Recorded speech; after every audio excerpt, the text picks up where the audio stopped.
नमस्कार, जी बिजनेस पर आपका स्वागत है। आप देख रहे हैं पावर ब्रेकफास्ट। आपके साथ मैं हूं मानसी दवे।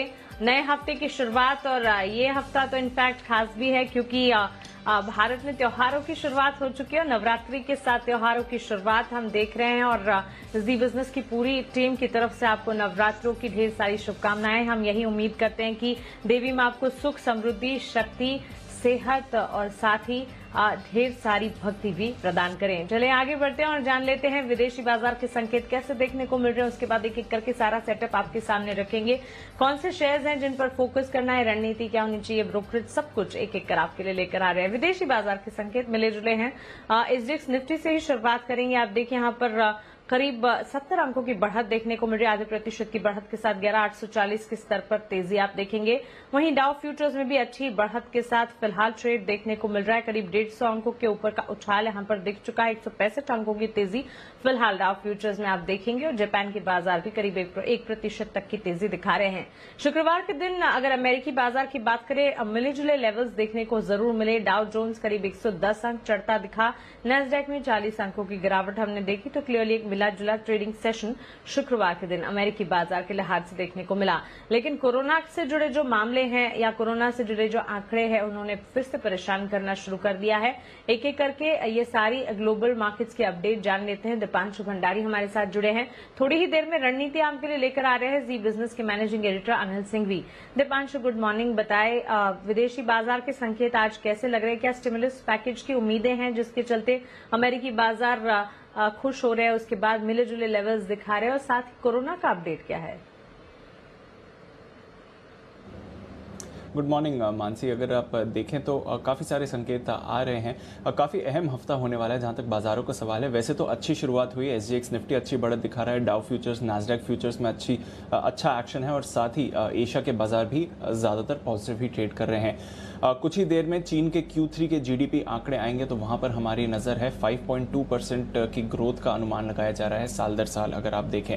वैसे तो कोरोना के मामलों की चिंता है जिसके बारे में अभी मैं आपको थोड़ी देर में बताता हूं, पर उसके अलावा अगर आप देखें तो ये काफ़ी अहम हफ्ता है क्योंकि corona virus stimulus bill US में अगर पास होना है तो यही हफ्ते का समय है। इसके बाद अगर नहीं हुआ तो फिर चुनाव तक नहीं होने वाला है।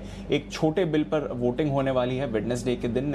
वो होगा तकरीबन $500 अरब का, तो वहां पर हमारी नजर रहेगी। इसके अलावा अगर आप देखें तो 22 अक्टूबर को ट्रंप और बाइडेन के बीच फिर से बहस होने वाली है, तो वहां पर भी नजर रहेगी और कुछ बड़े नतीजे आने वाले हैं जैसे कि आज IBM के नतीजे आएंगे। इसके अलावा नेटफ्लिक्स, टेस्ला, इंटेल के नतीजे इस हफ्ते आएंगे, वहां पर भी हमारी नजर है। शुक्रवार का एक्शन ठीक ठाक ही रहा। सीमित दायरे में कारोबार था। 110 अंक बढ़कर डाउ बंद हुआ, पर वैसे अगर आप देखें तो आखिरी घंटे में बिकवाली का दबाव जरूर आते हुए दिखा था और इसलिए नास्डैक लाल निशान में बंद हुआ। वैसे पिछले हफ्ते अमेरिकी बाजार फ्लैट रहे। अभी भी उम्मीद है कि शायद इस हफ्ते स्टिमुलस बिल पर कुछ एक्शन हो जाए, पर कुछ निवेशक मानते हैं कि शायद चुनाव तक नहीं होगा, तो देखना पड़ेगा वो डेवलपमेंट कैसा रहता है। पर जिस तरह से कोरोना के मामले बढ़ रहे हैं वो एक बड़ी चिंता का विषय है। यूएस में भी आप देखें तो कोरोना के मामलों में तेज उछाल आते हुए दिखा है, तो यहां से बाजार के मूड पर जरूर असर हुआ है। और यूरोप की भी बात करें तो वहां पर भी काफी तेज उछाल हुआ है। वैसे तो फ्राइडे के दिन यूरोप के बाजार भी 1.5 से 2% ऊपर ही रहे, पर WHO ने जिस तरह से यूरोप के नए मामले उछल रहे हैं वहां पर चिंता जताई है। 3 दिन में तकरीबन 4.25 लाख नए मामले यूरोप में सामने आए हैं और हमने देखा भी कि पिछले हफ्ते कई देशों ने अपने रेस्ट्रिक्शंस बढ़ाए हैं, तो वहां पर भी एक चिंता का विषय है। इसके अलावा अगर आप देखें तो सोना और तेल दोनों ही दायरे में रहे। आज ओपेक की ज्वाइंट कमेटी की फिर से बैठक है। शायद प्रोडक्शन कट्स पर कुछ कमेंट्री आ सकती है, तो वहां पर भी हमारी नजर रहेगी।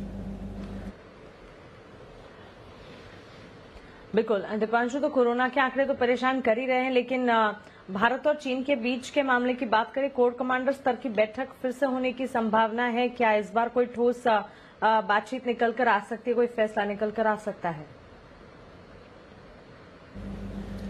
देखना पड़ेगा क्या डेवलपमेंट होता है। खबरें यही आ रही हैं कि इस हफ्ते फिर से कोर कमांडर स्तर पर बातचीत हो सकती है। ये 8वां दौरा होगा कोर कमांडर वार्ता का। कुछ रिपोर्ट्स तो ये भी कह रही हैं कि शायद आज ही ये बातचीत हो जाएगी, पर उस पर कॉन्फर्मेशन नहीं है। तो देखते हैं कि इस हफ्ते क्या एक्शन होता है, क्योंकि पिछले हफ्ते जब 12 अक्टूबर को ये बात हुई थी तो लंबे 11-12 घंटे तक ये बात चली थी, पर कोई ठोस कदम नहीं निकल कर आए थे। ज्वाइंट स्टेटमेंट से पॉजिटिव कॉमेंट्री जरूर थी कि डिसएंगेजमेंट या फिर सेना को पीछे लेने पर बातचीत चलती रहेगी और ऑन द ग्राउंड भी पीस मेंटेन किया जाएगा, कम्युनिकेशंस ओपन रहेंगे, पर कोई ठोस कदम लास्ट टाइम नहीं उठाए गए थे। तो आशा है कि शायद इस बार कुछ बड़े कदम निकल कर आए, पर देखना पड़ेगा कि क्या आउटकम होता है। रिपोर्ट्स कह रही हैं कि शायद आज बातचीत हो सकती है या फिर इस हफ्ते जरूर बातचीत होगी। बिल्कुल दीपांशु, शुक्रिया ये तमाम जानकारी के लिए और हमारे साथ जुड़ने के लिए। तो ग्लोबल बाजार का अपडेट, कोरोना का अपडेट और साथ ही भारत और चीन के बीच कोर कमांडर स्तर की बैठक पर संभावना, ये सारी की सारी जानकारी हमने ली। लेकिन साथ ही अब जान लेते हैं कि शुक्रवार के कारोबारी सत्र में संस्थागत निवेशकों ने क्या किया। एफआईआईज ने शुक्रवार को कैश मार्केट में करीब 480 करोड़ की बिकवाली की है। वहीं कैश मार्केट में डीआईएस की तरफ से 430 करोड़ की बिकवाली के आंकड़े आते हुए दिखे हैं। हालांकि वायदा बाजार में एफआईआईज ने 823 करोड़ की खरीदारी की है। तो कैश मार्केट में एफआईआईज कर रहे हैं बिकवाली, कैश मार्केट में डीआईएस के भी बिकवाली के आंकड़े, लेकिन वायदा बाजार की तरफ से एफआईआईज की खरीदारी के आंकड़े आते हुए देखने को मिले हैं। चलिए आगे बढ़ते हैं और रुक करते हैं हमारे स्पेशल सेगमेंट का, जहां हम रोज बात करते हैं जी बिजनेस के मैनेजिंग एडिटर अनिल सिंघवी से।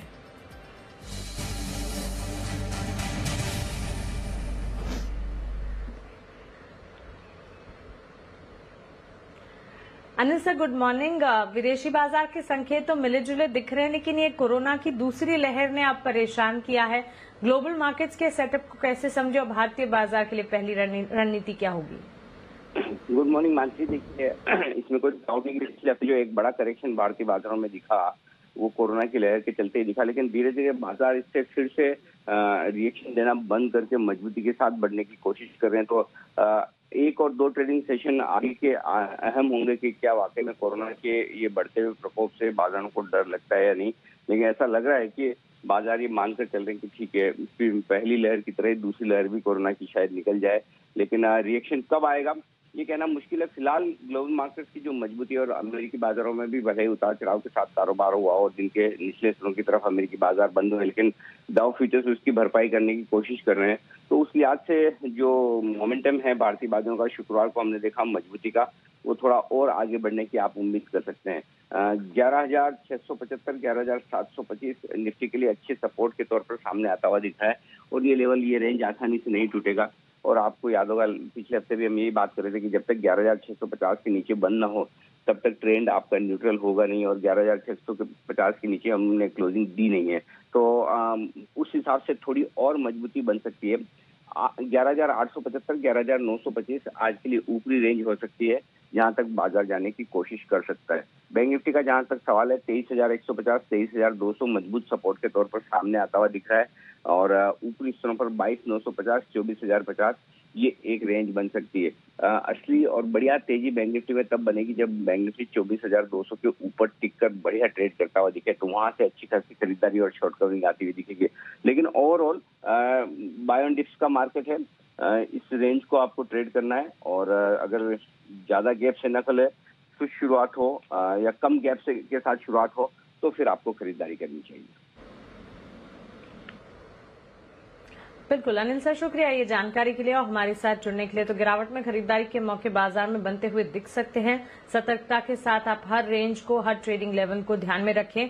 पहली ट्रेडिंग रेंज, पहली रणनीति निफ्टी पर 11,675 से 11,725 सपोर्ट जोन्स का काम करेंगे। वहीं 11,875 से 11,925 इस दायरे को आप ध्यान में रखें और इसे एक ऊपरी रेंज के तौर पर आपको मानकर चलना है।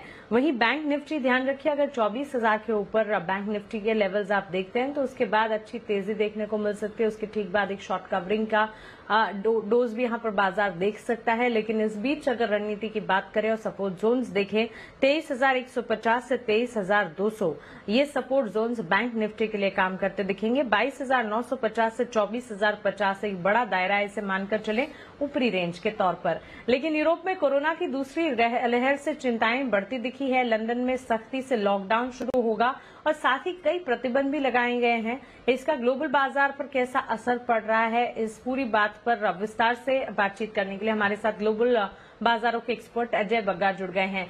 अजय सर, गुड मॉर्निंग, स्वागत है आपका जी बिजनेस पर। सुबह सुबह अपना समय देने के लिए आपका बहुत शुक्रिया। यूएस यूरोप में कोरोना की नई लहर ने परेशान किया है, इसका असर ग्लोबल मार्केट सेटअप पर आप कैसा देख रहे हैं?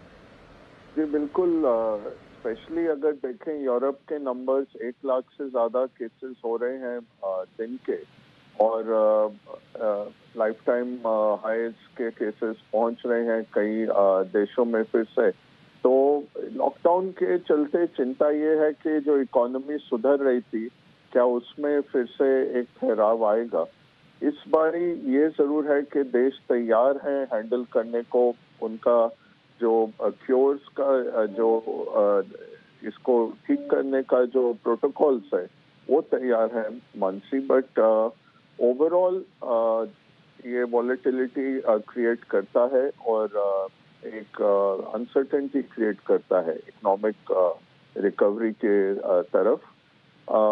हमने देखा कि फ्राइडे को जरूर अमेरिकी मार्केट ऊपर बंद हुए तो उससे थोड़ा सा एक आशा आई थी। अब देखना पड़ेगा किस तरह से नंबर आ जाते हैं, यूरोप कैसे खुलता है।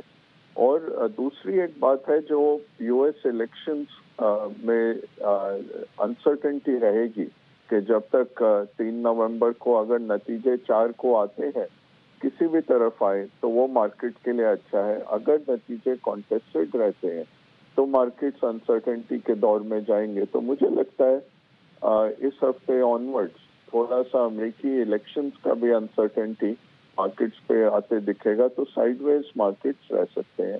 हमें थोड़ा सा अब कॉशियस रहना है 3 नवंबर तक। मैं यही कहूंगा कि जब तक कुछ आइडिया ना मिल जाए यूएस इलेक्शन का, और दूसरा ये यूरोपियन वायरस स्प्रेड का। तीसरी एक बात है जो एंटीवायरल ड्रग थी रेमडेसिविर, उसका WHO ने खंडन किया कि जो उनके ट्रायल्स किए तो 2700 लोगों को दी गई ड्रग और उसमें से 302 मौतें हुई, और 2700 लोगों को नहीं दी गई, उनको स्टैंडर्ड ट्रीटमेंट दिया गया, उसमें भी 300 मौतें हुई। तो उन्होंने कहा कि लग नहीं रहा कि इस एंटीवायरल ड्रग का असर हो रहा है। ये भी नेगेटिव रहा था मार्केट्स के लिए पिछले हफ्ते। तो अब देखना पड़ेगा कि उसके चलते क्या लोग कहते हैं और कुछ नया क्योर क्या इजाज़ होता है। जी मंच।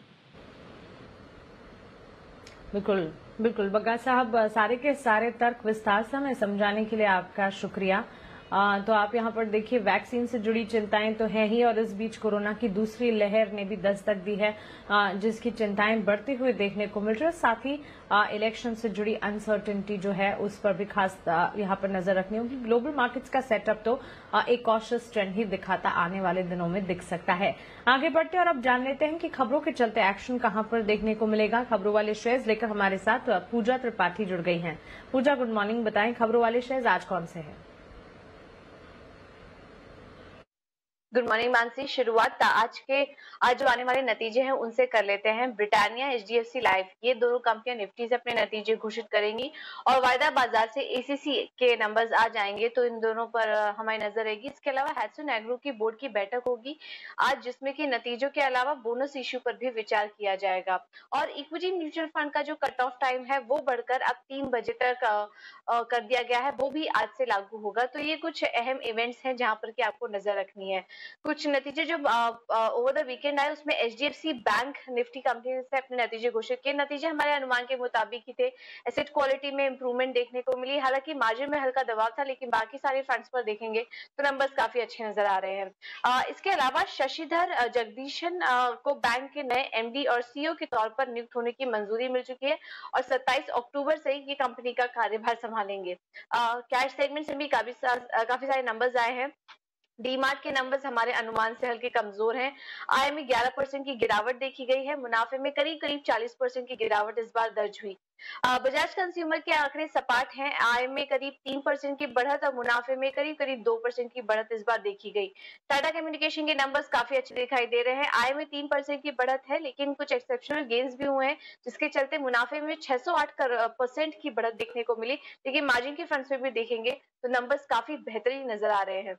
ओबरॉय रियल्टी के नंबर्स भी सपाट है। आय में गिरावट दर्ज हुई है 36% की, लेकिन मुनाफा फ्लैट ही है। इस बार भी 138 करोड़ का ही मुनाफा कंपनी ने दर्ज किया है।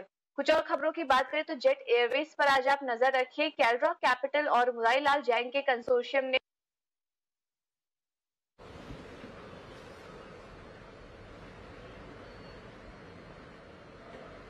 स्टेज पर भी ब्लैकस्टोन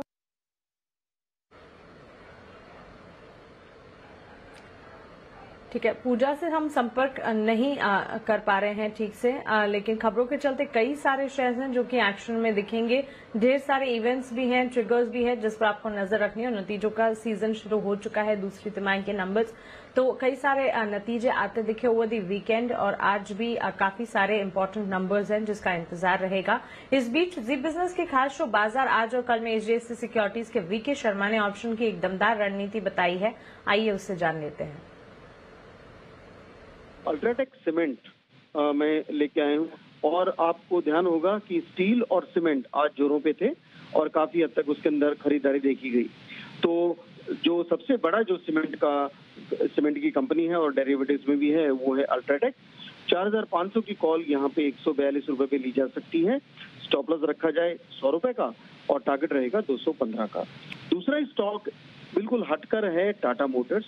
ये स्टॉक करीब 7 दिन से लगातार एक के बाद एक नीचे गिर रहा है, लेकिन रिकवरी में वो आज थोड़ा पॉजिटिव क्लोज आया है, तो लगता है कि यहाँ पर रिकवरी शुरू हो सकती है। तो 130 रुपए की कॉल आप लें, 6 रुपए के ऊपर 4.5 रुपए का स्टॉप लॉस और टारगेट रहेगा 9 रुपए।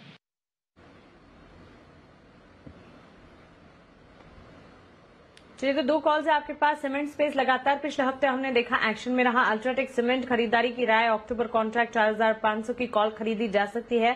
215 के टारगेट्स को ध्यान में रखें, 100 का एक स्टॉप लॉस लगाइएगा। वहीं टाटा मोटर्स में भी खरीदारी की राय, 130 की कॉल आप खरीद कर चल सकते हैं। यहाँ पर 9 के टारगेट्स को मानकर चले, 4.5 का एक स्टॉप लॉस लगाना आपको यहाँ पर ध्यान में रखना चाहिए। हर रोज शाम हमारी एक खास पेशकश बाजार आज और कल हम आपके लिए लेकर आते हैं, जहां पर ऑप्शन की दमदार रणनीति और बाजार का दिन भर का एक्शन हम आपको विस्तार से बताते हैं। तो अगर शेयर बाजार में ट्रेड करके पैसे कमाने हैं तो जरूर देखिए हमारी एक खास पेशकश बाजार आज और कल, हर रोज शाम 7:30 बजे। हमारे साथ अब आनंद राठी सिक्योरिटीज के टेक्निकल एनालिस्ट नीलेश जैन जुड़ गए हैं। नीलेश, गुड मॉर्निंग, स्वागत है आपका जी बिजनेस पर। सबसे पहले इंडेक्स पर ही आपका नजरिया हम जानना चाहेंगे। Very good morning Mansi. Mansi देखिए, ओवरऑल स्ट्रक्चर अगर हम देखें तो पिछले सप्ताह एक गिरावट हमको देखने को मिली थी। उसके बाद फ्राइडे के सेशन में एक छोटी सी पुल बैक हमको देखने को मिली। उसके चलते एक इनसाइड बार पैटर्न बना है निफ्टी एंड बैंक निफ्टी दोनों ही चार्ट पे, डेली चार्ट पे, जो इंडिकेट कर रहा है कि एक continuation of a pull back हमको एक्सपेक्टेड है। हो सकता है निफ्टी अपने प्रीवियस हाई को एक बार फिर से छूने की कोशिश करे। तो सेटअप अगर हम डेरिवेटिव का भी देखें तो 12,000 के कॉल स्ट्राइक में मैक्सिमम ओपन इंटरेस्ट है। वहीं पुट साइड में 11,600 एंड 11,700 में पुट राइटिंग हुई है। तो इंडिकेट कर रहा है कि यहाँ से risk and reward long side में फेवर में बन रहा है। 11,700 के स्टॉप लॉस से खरीदारी करने की सलाह होगी निफ्टी में। ऑन द हायर साइड 11,900 तक के टारगेट के लिए स्पॉट के लेवल से यहाँ पे खरीदारी करके चले। वहीं अगर बैंक निफ्टी में भी देखें तो एक सिमिलर पैटर्न बना है। यहाँ पे भी एक इनफैक्ट मैं कहूंगा फ्राइडे के सेशन में आउट परफॉर्मेंस भी देखने को मिला था। प्राइवेट सेक्टर बैंक ने काफी अच्छा पार्टिसिपेशन दिखाया था। तो बैंक निफ्टी में खरीदारी करके चलना चाहिए। 23,200 के स्टॉप लॉस से 24,000 तक के टारगेट के लिए बैंक निफ्टी भी पॉजिटिव लग रहा है। Okay Nilesh, stock specific action कहां पर आप देख रहे हैं? बिल्कुल मानसी, दोनों ही बाय रिकमेंडेशंस हैं। पहला खरीदारी करने की सलाह होगी एसआरएफ पे। यहाँ पे काफी अच्छा लॉन्ग बिल्डअप देखने को मिला था, अपने ऑल टाइम हाई के आसपास काउंटर ट्रेड हो रहा है। 4410 4,410 के स्टॉप लॉस से खरीदारी करके चलना चाहिए 4,530 के टारगेट के लिए। दूसरा एक कैश काउंटर है, बहुत ही ब्यूटीफुल ब्रेकआउट हमको देखने को मिला था फ्राइडे के सेशन में। ABFRL आदित्य बिरला फैशन, जहाँ पे 134 का स्टॉप लॉस मेंटेन करे, 142 के टारगेट के लिए खरीदारी करके चला होगी। ओके नीलेश, शुक्रिया ये तमाम जानकारी के लिए, सवालों के जवाब देने के लिए, हमारे साथ जुड़ने के लिए। तो खरीदारी के मौके इंडेक्स पर भी बनते हुए दिख सकते हैं और नीलेश की तरफ से 2 कॉल्स जहां पर खरीदारी की राय बनाकर चल सकते, एक तो SRF और दूसरा AB फैशन। खरीदारी कीजिएगा दोनों पर। टारगेट स्टॉप लॉस उम्मीद करते हैं आपने नोट डाउन किए होंगे। हमारे साथ मोतीलाल ओसवाल कमोडिटीज के एनालिस्ट अमित सजेजा जुड़ गए हैं। अमित, गुड मॉर्निंग, स्वागत है आपका जी बिजनेस पर। सोने चांदी की चाल कैसी देख रहे हैं आप इस हफ्ते? जी गुड मॉर्निंग। देखिए, जो डॉलर इंडेक्स में जो उछाल आया है और साथ ही साथ में जो ब्रेक्जिट रिलेटेड अनसर्टेनिटीज है, उसके बाद हमने देखा है कि यूरो और पाउंड इंटरनेशनली प्रेशर में आए हैं, जिसके चलते गोल्ड और सिल्वर दोनों में ही ऊपरी स्तर पे हमें दबाव देखने मिल रहा है। $1920 से 1930 के बीच में हमने स्पॉट में गोल्ड में दबाव आते हुए देखा है और मुझे लगता है कि अपसाइड में इनिशियली सस्टेन होना थोड़ा मुश्किल है। तो 50,800 के करीब मैं गोल्ड में बिकवाली की सलाह देना चाहूँगा 51 के साथ स्टॉक के साथ में, और 50,300 तक आ सकता है। सिमिलरली सिल्वर भी हमने देखा है कि 62,500 से 63,000 के बीच सस्टेन होने में दिक्कत हो रही है, तो ये लगता है 62,000 के करीब बिकवाली कर सकते हैं, और प्योरली शॉर्ट टर्म बेसिस 60,500 का टारगेट लिया जा सकता है। ओके, क्विकली आपसे क्रूड पर भी आपका आउटलुक जानना चाहेंगे। जी, ओपेक की तरफ से हो सकता है जो सप्लाई कट है वो एक्सटेंड हो, तो उसके चलते हमने देखा है कि क्रूड प्राइसेस में उछाल देखने मिला था पिछले दिनों में, और आज भी रिसेंटली ऊपर होल्ड कर पा रहा है। तो मेरे हिसाब से 2,960 के करीब हमसे इस पर अगर मिलता है तो उनसे खरीदारी की जा सकती है। 3,030 के लक्ष्य के साथ में 2,910 का स्टॉक होना चाहिए। बिल्कुल अमित जी, शुक्रिया ये जानकारी के लिए, सवालों के जवाब देने के लिए और हमारे साथ जुड़ने के लिए। और अब वक्त है FIR का, यानी कि FI इन्वेस्टमेंट रिपोर्ट्स का।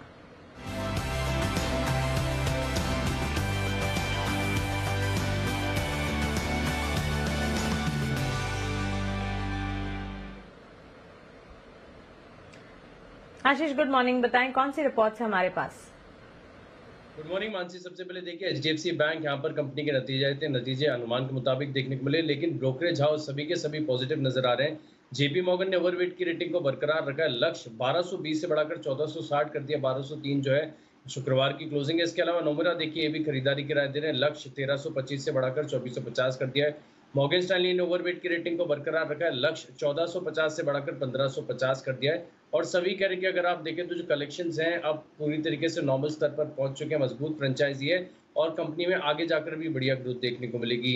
डीमार्ट इस कंपनी के भी नतीजे आए थे, JP मॉर्गन की रिपोर्ट है, न्यूट्रल की रेटिंग को बरकरार रखा है, लेकिन प्रदर्शन जो है खासतौर पर अगर आप नतीजे देखें तो अनुमान से कमजोर देखने को मिले थे, जिसके चलते लक्ष्य 2200 से घटाकर 2150 कर दिया है और लगभग 1990 रुपए के आसपास की शुक्रवार की क्लोजिंग है। लेकिन मॉर्गन स्टैनली स्टॉक पर अभी भी पॉजिटिव है, कह रहे कि नतीजे अनुमान के मुताबिक हैं और रिकवरी के संकेत साफ नजर आ रहे हैं, जिसके चलते इन्होंने ओवरवेट की रेटिंग दी है 2600 रुपए के लक्ष्य के लिए।